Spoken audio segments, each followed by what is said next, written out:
Hey everyone, welcome back to my channel. Hope you're all good today. Now, I'm so excited to be joined by James, and we were saying off air that it has been a little while since we've chatted about Arsenal, and there's so much to talk about right now. So, thank you so much for coming on to my channel today. How are you doing? How's things going for you? I'm good. Thank you so much for having me back. Sorry it's been so long. It's been a very funny year in my life, which I spoke about with Sharoy a little bit on our podcast.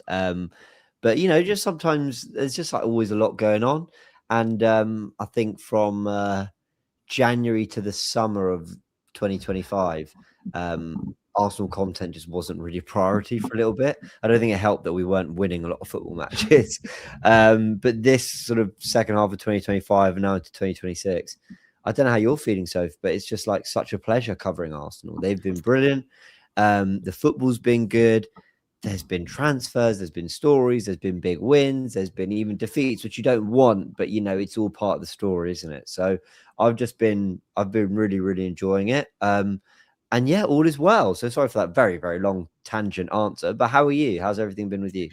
Yeah, I'm good. I'm, like I said, really happy to have you on today. And like you said, it has been a great time to speak about Arsenal because we've been winning so much and it has been a really good season. And I'm excited to obviously talk to you about that because I think going into season for me, I'd hoped we would have competed, but I didn't really expect us to be kind of 6 points above everyone. I didn't think we'd be this high up. I didn't think Liverpool would have fallen off a bit. But what have you made of the season? Because we did have quite a big window. We obviously got a striker. Eze for me was the one that I was probably the most excited about. But we did have a decent summer, I'd say, as well. Yeah, it was a really great summer. I thought it was a summer in which Andrea Berta came in and wanted to really make a statement. And because it was his first summer, it's kind of easy to think, yeah, you can almost think of it as like, yeah, in June he started his job, but he was appointed, I believe, in March. And we saw him in the dugout, didn't we, during the Arsenal Real Madrid ties with him behind Arteta, and he was starting to get his feet under the desk, start getting to work, start getting to know what this squad was like. And he saw the squad, I think, in quite a fragile perspective. He saw us with Marino up front because of the injuries. He saw players just trying to pull through. He saw others who maybe aren't quite good enough, playing a little bit more football than they perhaps had to. He saw some of the hurdles that Arteta had in front of him. But what he also saw was the potential, because when you destroy Real Madrid 5-1 over two legs, you're clearly a very good team. He saw us go to Anfield 2-0 down, turn that around to 2-2. He saw a side that had a terrible season and finish second and get to a Champions League semi-final. So I think he saw immense potential. And with that, I think Arsenal attacked the window really well. Now, does that mean every single signing has been an undisputed categoric success? No, probably not. I'm sure we'll talk about some of those players. But ultimately, he had to get the squad in a position where Arteta didn't have to compromise too much on the football he wanted to play in his philosophy whilst competing on all four fronts. And I think he more than delivered that. Yeah, I agree. I think after last season, I do think we needed to have a big summer, and we've needed that a striker for a little while now. I know our creativity has been a little bit of a problem, but I wanted to actually ask you about the striker situation because I think a lot of people are talking about it. I've said that I do want to see how he does this season. Obviously, I will give my opinion on each game, but what have you made of Gyökeres so far? Because he has scored in some games. He has done well. I think we kind of are better when he is playing, but again, he's just not getting those goals. I do think he is trying. You can't ever doubt that. But what do you make of him? Do you think that it will work out in the end? Because I think a lot of fans just think it probably isn't the right like the right fit for Arsenal. But what do you think about Gyökeres?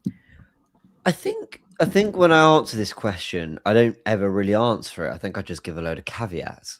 And basically, I think those caveats and those points that need to be remembered are, okay, he might not be good enough. He might not be the answer.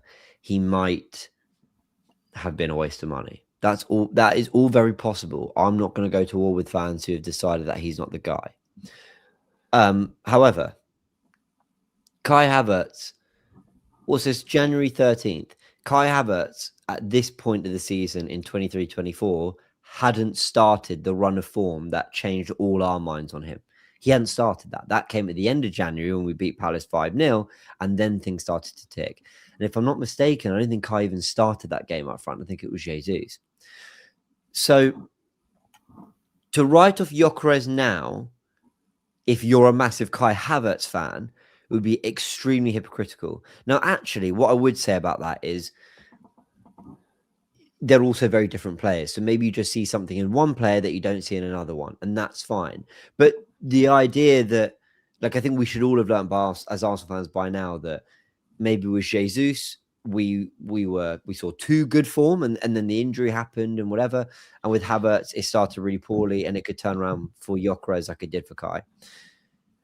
I did a video that's actually came out a couple hours ago on the Goonerverse, and I talked about Jesus, Havertz, and Gyökeres, and almost like the one thing they all do.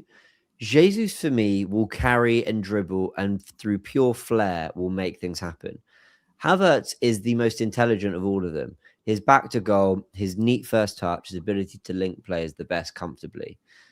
And then Gyökeres is the one who I think defenders struggle the most against. And when I say struggle the most, as in I think they see him as more of a handful. He's the one who is going to power in behind, who's going to, get into the walls with defenders, who I think to a degree they like that battle, but I think they'll also argue that he's just more of a handful and more difficult to deal with. So I think there's something going for all of them.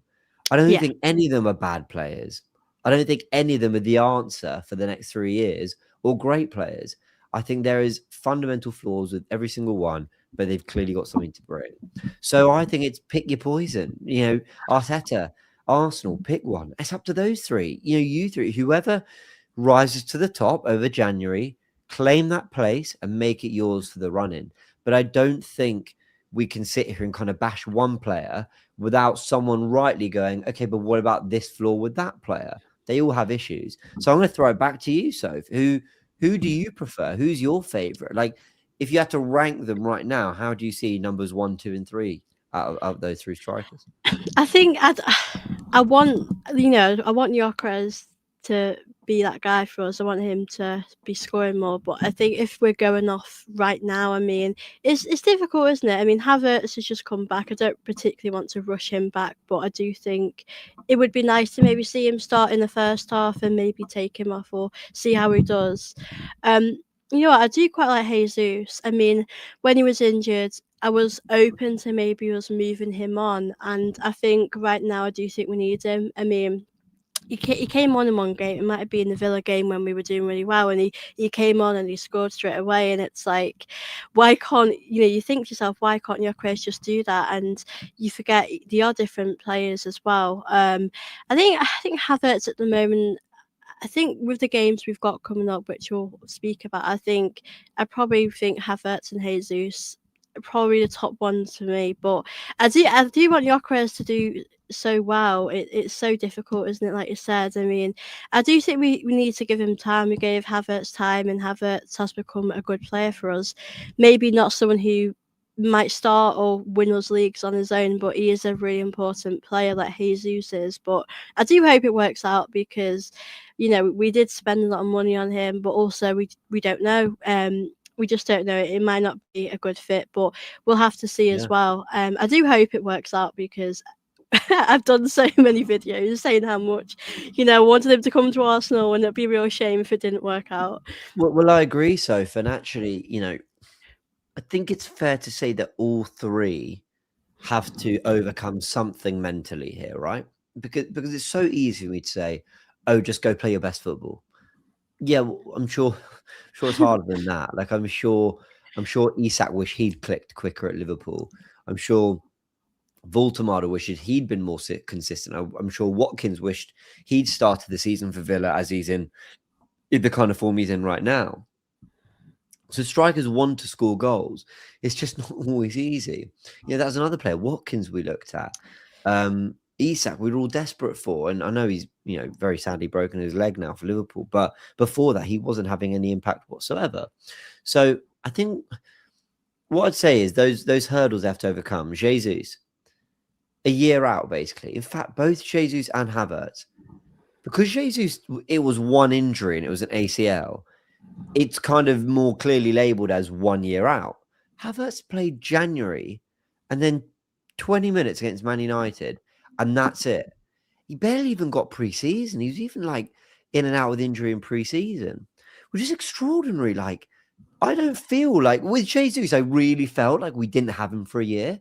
But with Kai Havertz, I never felt that. And maybe Yeah, because of those little appearances in pre-season, it kind of, warps your mind. But 20 minutes between Januaries, like isn't enough, right? For me to say, yeah, we had him available. They both basically did a year out. And Gyökeres is coming in with massive pressure. While it was a move he fought tooth and nail for, it's still one that comes with massive pressure, with eyes on you. And he's got to deliver. But at the same time, he's starting week in and week out for a team who've been comfortably the best in the league. So he's clearly doing something right. yeah. So I think while it's a situation that needs sorting, and only Arteta and the players can sort that, it's also one we don't need to stress about, in my opinion.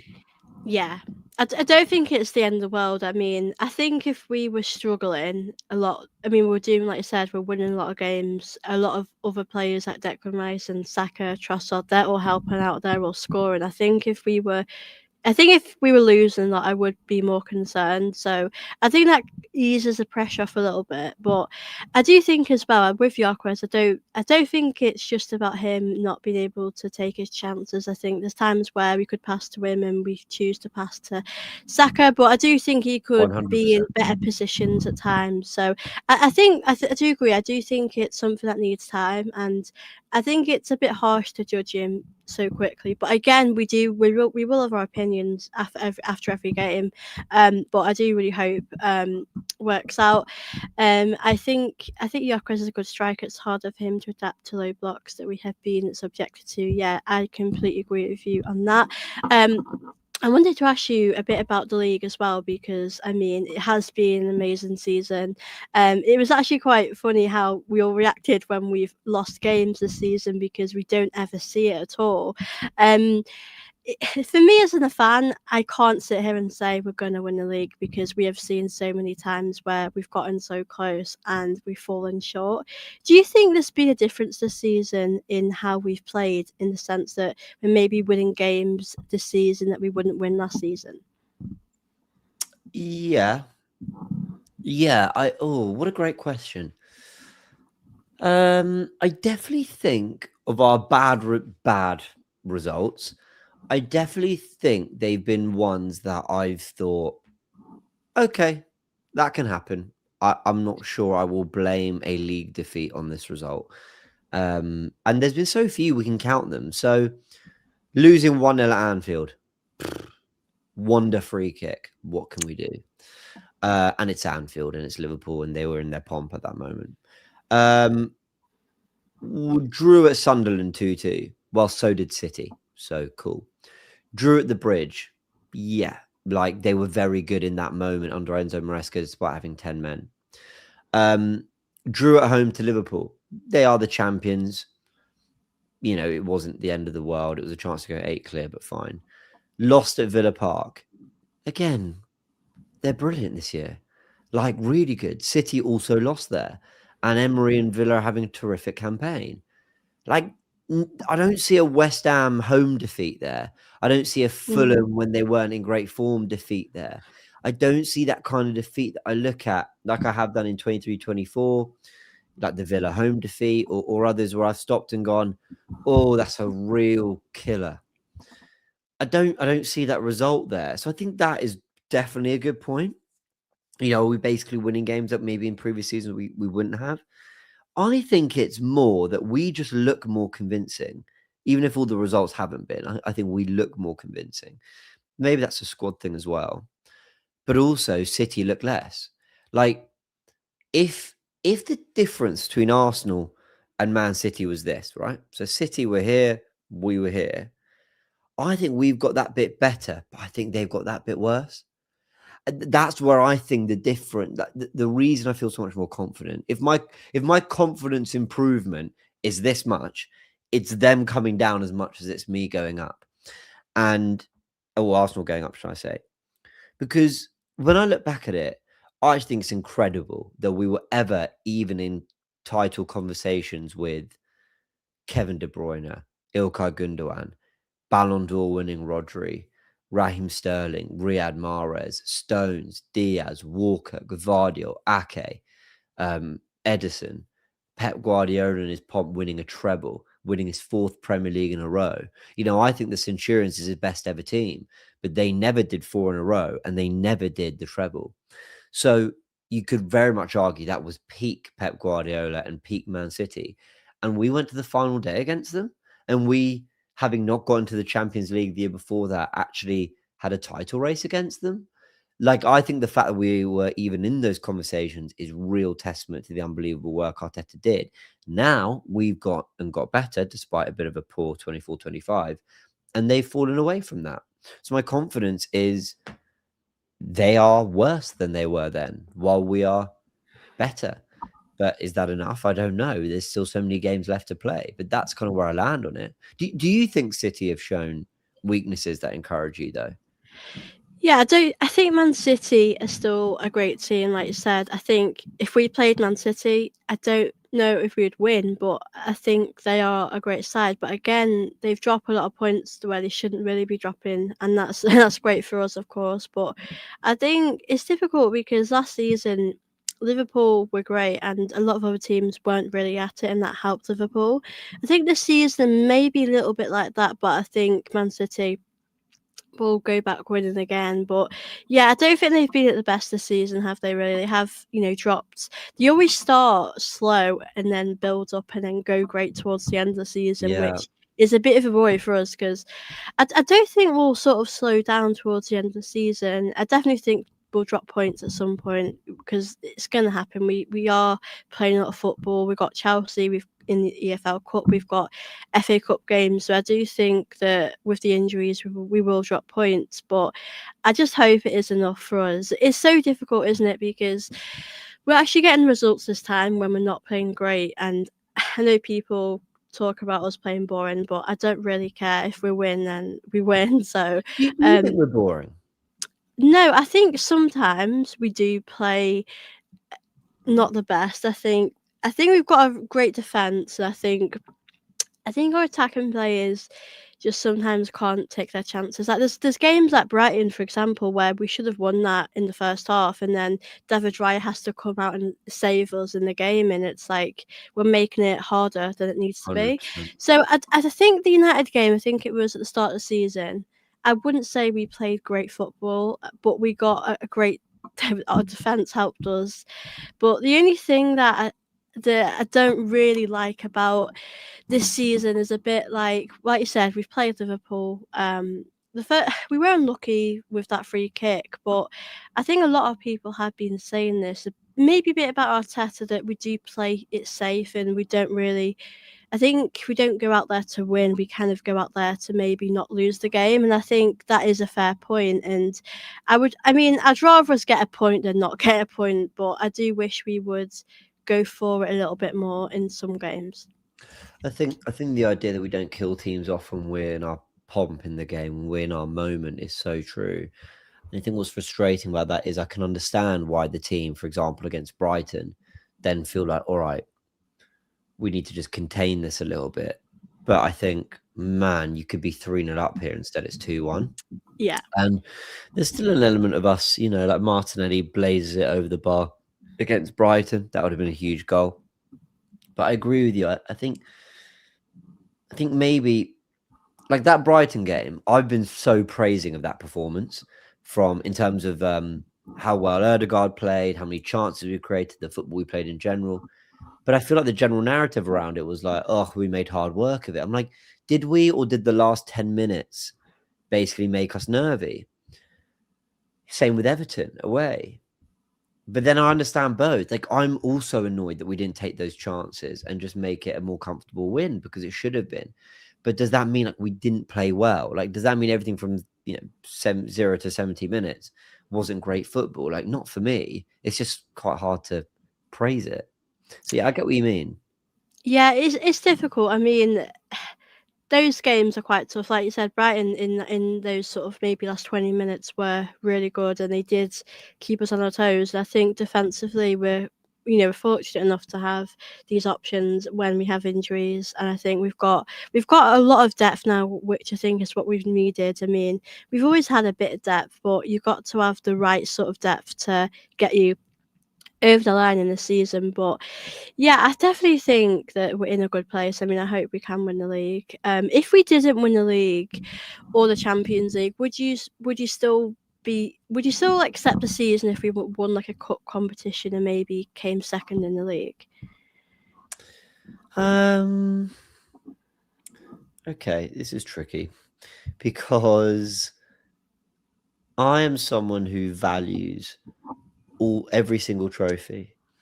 I always say this, and it actually I'm always sort of tempted to argue with content creators, but I just sort of leave it. Like, why do we dismiss the Community Shield? Actually in all seriousness, why do Yeah, we? I get it because it doesn't feel like an actual trophy. But Pep Guardiola in a press conference the other day goes, "No, we did win a trophy last year. We won the Community Shield," and he felt the need to correct the journalist. Mikel Arteta will tell you he's won 3 trophies. Managers, when Ferguson retired, they read out his Community Shield wins.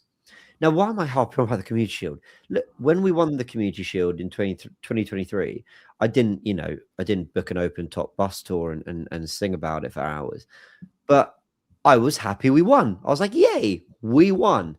Carry on.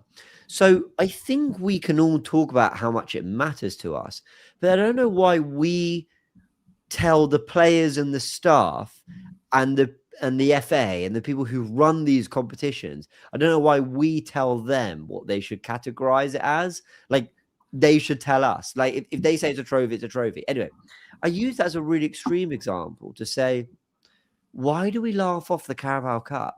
Why do we laugh off the FA? We don't really laugh off the FA Cup, but there's a little bit of it yeah, doesn't matter as much. There are 4 trophies we can win. And for most clubs in the football pyramid, there's 3. Sometimes there's pretty much just the hope of doing what they can in their league and a good cup run. There's so little in terms of major honours. Why do we belittle any of them? I just think it's such a rarity to actually see your team lift a trophy. It's not like in rugby that there's a trophy when England play Wales, they lift a trophy at the end of it. Like in tennis, like there's 1 week competitions that lead up to the slams. Like, I'm all for people categorizing which one's more important, which isn't. But the idea that we shouldn't enjoy, like, or want to win even the smaller ones, I find mental. So yeah. rename the Community Shield the Super Cup. Rename it that, and people will care, like we all did watching Barcelona Real Madrid the other day.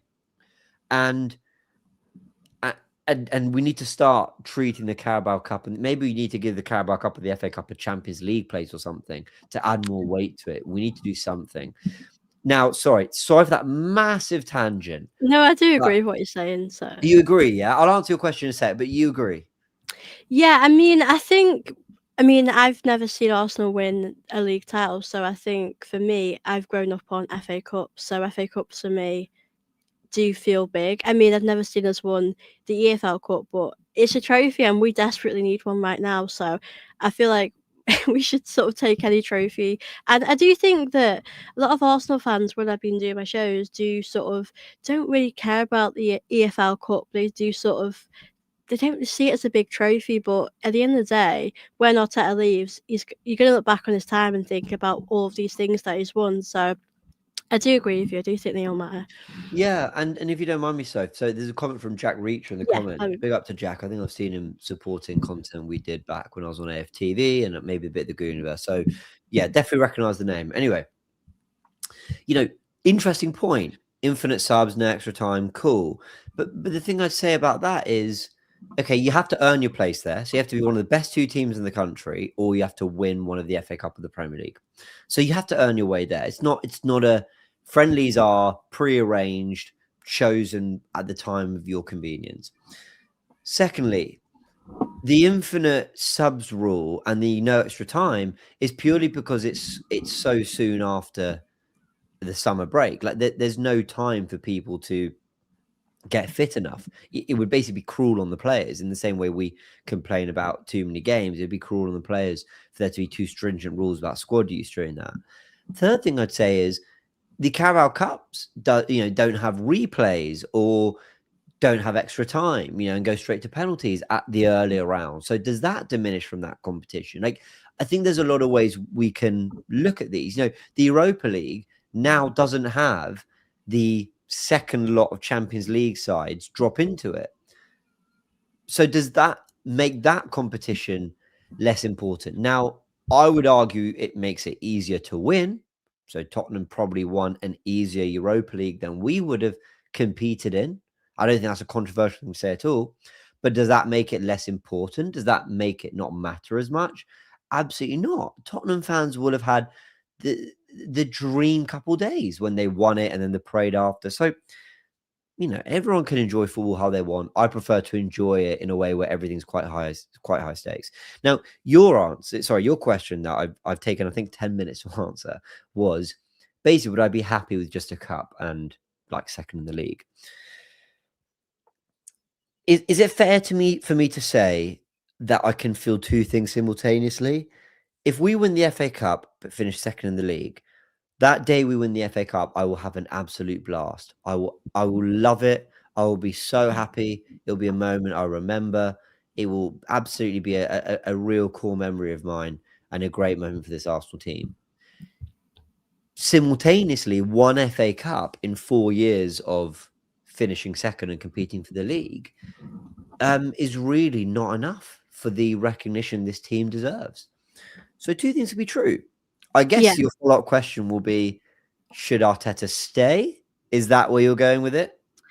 No, I'm just interested. I mean, it's difficult because if I'm thinking as a fan, and you can think as a fan what you'd want, and then you think about what would keep Arteta in the job, they're sort of two different things. Because I think as a fan this season, I do want the league. That's the one I want. Or, I mean, the Champions League would be great, but the league, I probably have a personal preference. But I think with Arteta, I think he probably could win a FA Cup and that would buy him some time. So it's really difficult, isn't it? Because as a fan, we want to win the things that we've not won for such a long time. Yeah. I mean, I'd be happy winning one thing. There's obviously chances we could win more than one thing this season. You just don't know with Arsenal. But I really hope we do. If that one thing is the Premier League and nothing else, obviously there'll be an inquest into what happened into all 4 other competitions, or 3, Yeah. but we will ultimately just be riding cloud 9 and the fact that, Arsenal have won the Premier League again. But Soph, I'm going to give you a hot take. I'm going to give you a little thought I've had for a few weeks now. And I haven't changed my mind on it. And I haven't really spoken about it on the Goonerverse or Loose Cannons or anything. So here we go. For the first time, I'm going to come and say this out loud. If Arteta doesn't win the league this season, I think he's going to walk. I think he will go. Now, there's a few caveats to that. Mr. Caveat here. I think if he wins the FA Cup or Carabao Cup and finishes second in the league, I think he'll definitely go. I think if he doesn't win anything at all, I still think he probably goes, but I feel like he will struggle to leave having not won anything since the FA Cup in 2020. I think that will eat away at him. But the reason I've got that hot take, and maybe it's not a hot take, but the reason I've got that hot take is I don't think Arteta will ever get sacked.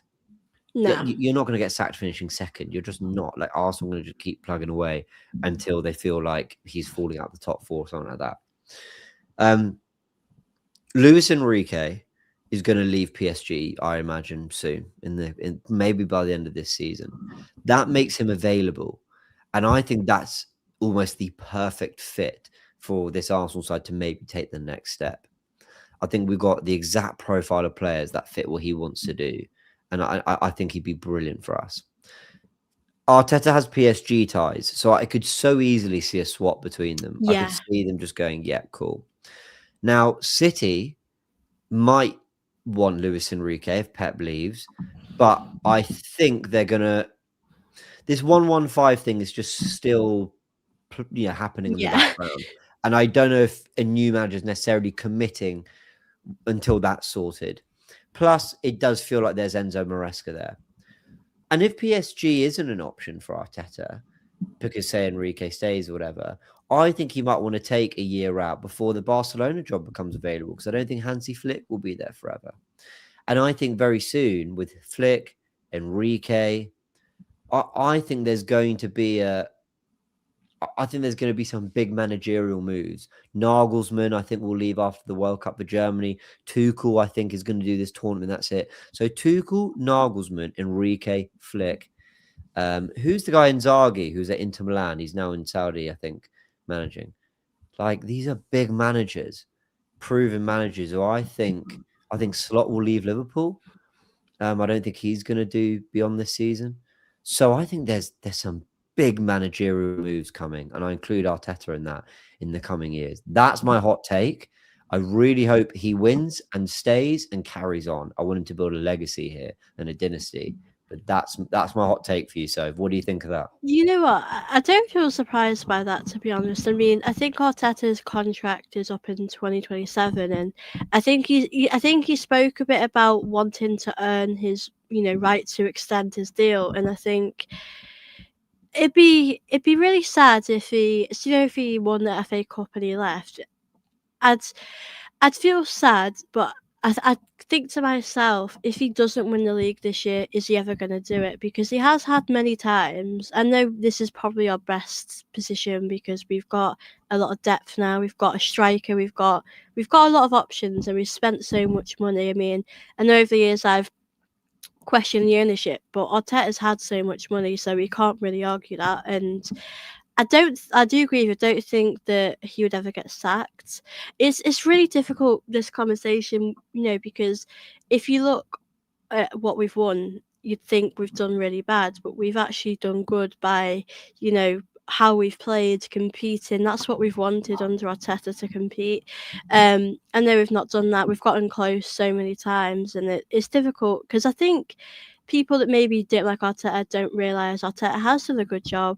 I mean, I remember when we were eighth, it was just awful. Doing videos, it was just Yeah. terrible. And like I said, where we are now, we are in a great place. But the question is, can Arteta win us, more than maybe an FA Cup? Because I mean, I'd love an FA Cup. I'd love anything really, but the league is the one you want to win really. And I wouldn't be surprised if he did walk. Think I think Arteta might need to figure out if he can get us over the line. Like if it comes to the end of the season and we win stuff, but we don't win the league, I think I'll probably think to myself, he probably can't win us the league, but he can win us other trophies.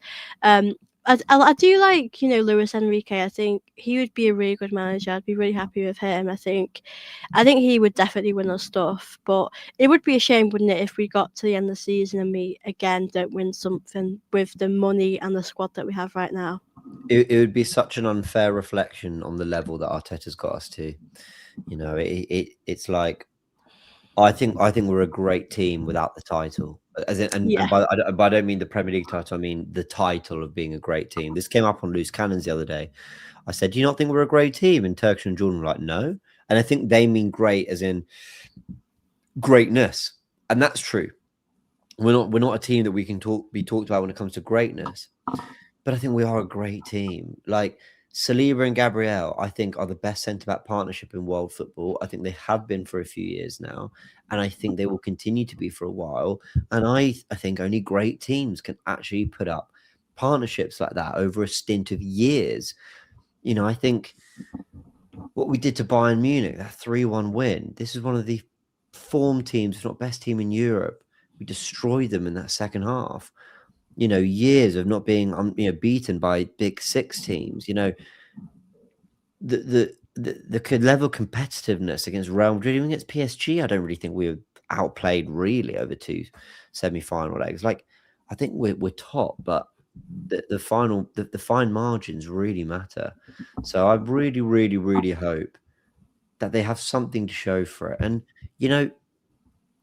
if we don't win the Premier League or the Champions League, an FA Cup and Carabao Cup double would still feel like Yeah, you know what? Like you cleaned up the cups. You won multiple trophies. You did a double, not the double. It sounds simple. It's a little something. It's a little like it's more memorable, isn't it, than just kind of the plucky trophy we got in 2017 when we weren't very good, or the plucky 20 trophy, FA Cup we got in 2020 when we were figuring things out under Arteta. Those are great days, but I just want something that holds a bit more weight than that. And again, it's Yeah. not to dismiss any of those trophies or competitions, but just do something this season that feels a little bit more special than that. And I think the team and the squad have the ability to do that. Yeah, do you know what? I think it would be quite big for us if we could win, the Carabao Cup and the FA Cup. I'd probably be happy with this. Like I'd probably think, you know what, that's great. I would worry how we've sort of not won the league in the position we're in now, but I That's would the probably, problem. yeah, it's because I don't see us sort of, as people use the word, bottling it. I don't see us doing that. But at the same time, we've gone from, I think it was 8 points to 2 points. Now we're back up to 6 points, and things can just change. And that's why I can't get carried away until it's really done, because, we were 10 points one season, and another season we didn't do it. So I do really Yeah. hope we win something. Obviously, we do have Chelsea coming up. I wanted to ask you a bit about that. Um, First legs away at Chelsea. How do you feel it being away? Because obviously we've had so many away games lately, and I just really hope we can kind of keep the game as close as possible. When we drew Newcastle last year, I said I was happy that St James's Park was the second leg because I thought, let's take control of it in the first leg. If we can win at the Emirates, then we are sturdy enough to get a result at St James's Park, like a draw. Or if things go wrong in the first leg, I actually think it will force us to play at St James's Park and them to defend us. So I said all these things. I thought actually, contextually, I think it works really well for us. I was so wrong, and I won't make that mistake again. I'm happy we got the second leg at the Emirates because I like us knowing what the task is at home. Um,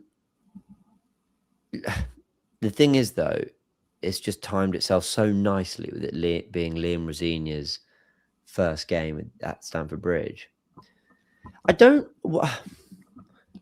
I don't know though what you're going to get from Chelsea in terms of fanfare and tifo and fireworks and all that, and actual energy in the stadium because they've got no Caicedo. They've been in terrible form. I don't know if Liam Rosenior, everyone's like enamored about that appointment. I don't think everyone's like, not like when Tottenham got Conte midway through the season, or United got Amrim because of the hype and excitement around him, even though it went terribly. And maybe that's a lesson to us all, right? But Liam Rosenior, I think there's a bit of divided opinion. There's a bit of skepticism, a bit of like, okay, like I guess let's see. I think Enzo Maresca did have the hearts of most Chelsea fans, to be fair, and they just played us. They just did the whole fanfare. They just did the whole we've got a massive game against Arsenal, and if we win, we're in the title race thing. Now, this is a cup semi-final, and Chelsea, I mean, it's in their history. They're very good in cups. They're very good in knockouts. I don't take them lightly whatsoever. But I wonder what the mood will be in that game at Stamford Bridge. Like it could easily peter out. I've predicted a 0-0 on loose cannons because I think it's going to peter out into a bit of a nothing game. Arsenal know they don't have to win it yet. Chelsea are quite fresh in their new ideas, and everything might just feel a little bit stale and tame. I don't think we're going to get some blockbuster night of football, but I could be wrong. So, and do I hope we're wrong? Not really. I'll take a 0-0 now and take it to the Emirates. But yeah, what do you think? Are you expecting something I similar, or do you think it'll be high I octane? I agree. I think there's probably quite a bit of build up for this game, and I think it's going to be another maybe boring, not the most exciting. I probably think 1-1. I just see a draw happening. I mean, I think for us, we need to keep it close as we can. Really, I mean, I think if Chelsea were 1-0, I wouldn't probably panic with that because again we're going to the Emirates and we've got a really good record. So I feel like we just need to keep the game as close as we can. Like having it over two legs is pretty good. I mean, it's always nice to finish the game off in the first leg, but I'm with you. I don't know what to expect from Chelsea now they've got a new manager. We played them a little, not long ago. But yeah, I think we just have to keep it close. I just want to say big up to the chat. Obviously, if you guys have got any questions, I'll happily answer them with James. Obviously, we'll be on in about 10 more minutes. Um, let's see, depends who's on the field. If Reece James doesn't play, I think we get a narrow win. Yeah, Reece James probably will cause us problems like he did when we played them Yeah, last. he was amazing in that game. They don't have Caicedo though. That's the Yeah, only it's hard thing. to know really what you're going to get from Chelsea, really. Mm, yeah, I think, and also Reece James, I think, won the battle of like midfield runners. Like Eze's an athlete, Rice, Subamendi can run. He was there with Caicedo and Enzo. But I wonder whether they'll get more technicians on the pitch. Erdegaard this time to try control the game, and then that becomes a different game of football for Reece James. But it's not high octane up and down. Basically whoever's got the fastest legs and the strongest stamina comes through. And Reece James really, Reece James did more than that. He was brilliant on the ball too. But I just wonder whether Erdegaard might give us a control that nullifies that kind of impact Reece James had in that game. But we'll find out on the day. Yeah, I mean, for the game, do you think that we're going to go quite strong? I mean, I know there's been a bit of an update. I think we've got quite a few injuries, unfortunately. But do you think Arteta's going to go all out in this game with the team? Little spoiler for a short I'm dropping later on YouTube, that I think he's actually going to rotate a little bit more than we think. So I think Martinelli and Marino might start this game because they played great against Portsmouth. Yeah. And also because ultimately Forest is still a huge game and there's a lot of games this month, excuse me. And I think he'll want to keep Rice and Trossard almost preserved a little bit for those games. But I hope he starts our best team. I think, again, the beauty of this month, while there's a lot of football, there's also a lot of opportunities to play other players. I don't think we need to go strong against Inter Milan. I don't think that game really matters. I don't think Kairat, we have to go strong. And if we do mess up against Inter, you can fix it against Kairat because of the position we're in.